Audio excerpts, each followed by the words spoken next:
Ensuite, une dernière question aussi, j'en profite, question piège.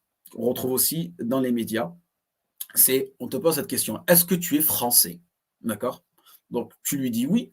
Ensuite, une dégringolade d'autres questions. Quel est ton pays d'origine? Est-ce que tu te sens réellement français? Est-ce que tu te sens plus français? Ou est-ce que tu serais prêt à te battre pour ton pays d'origine ou pour ton pays de France? Ou ton pays, de nationalité? D'accord? Et pareil, ces questions, elles sont stupides, elles n'ont aucun sens.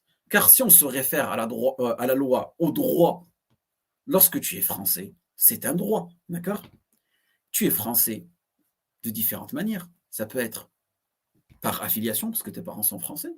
Tu es français parce que peut-être que tu es né dans un territoire français, ou peut-être que tu t'es naturalisé, ou peut-être qu'on t'a offert le choix de devenir français, d'accord?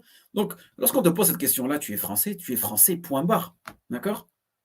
Et c'est comme, subhanallah, il y avait un ami qui disait: «On ne demande pas à une grenouille si elle est amphibien ou si est-ce qu'elle est amphibien ou elle se sent plus, batracien», par exemple. Une grenouille, c'est une grenouille. On n'a pas à rentrer dans l'intimité des gens comme ça. Et tout simplement, ce sont dans le but de déséquilibrer les gens, c'est dans le but de déséquilibrer la société dans laquelle elle vit et de créer le désordre. C'est tout simplement cette raison-là. Et aujourd'hui, si une personne elle est française, et puis c'est tout. Être français, c'est pas une religion. On n'est pas en train de demander, voilà, pourquoi tu t'es converti au francisisme. Et on les voit, les gens dans les plateaux télé, ils cherchent ça. Hein. C'est est-ce que tu fais ça par amour? Voilà, le français, c'est celui qui lit des poèmes, qui écoute les discours de Charles de Gaulle et qui lit l'histoire de Napoléon tous les soirs avant de dormir. C'est ça le vrai français, d'accord?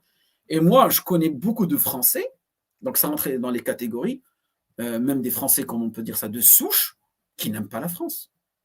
Et c'est pas pour autant qu'ils sont pas plus français que d'autres Français, et ainsi de suite, d'accord? Vous savez, aujourd'hui, il y a plus de 3 millions de Français qui sont expatriés.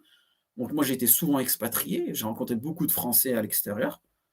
Lorsque je discute avec eux, bah, il y en a, ils n'aiment pas la France, il y en a, ils n'aiment pas le système politique, le système économique, il y en a, ils n'aiment pas l'histoire, il y en a, ils ont honte de ce que la France a fait durant la colonisation. Chaque personne, je veux dire, elle est libre. Elle est libre. Donc, voilà, il faut faire attention à cela.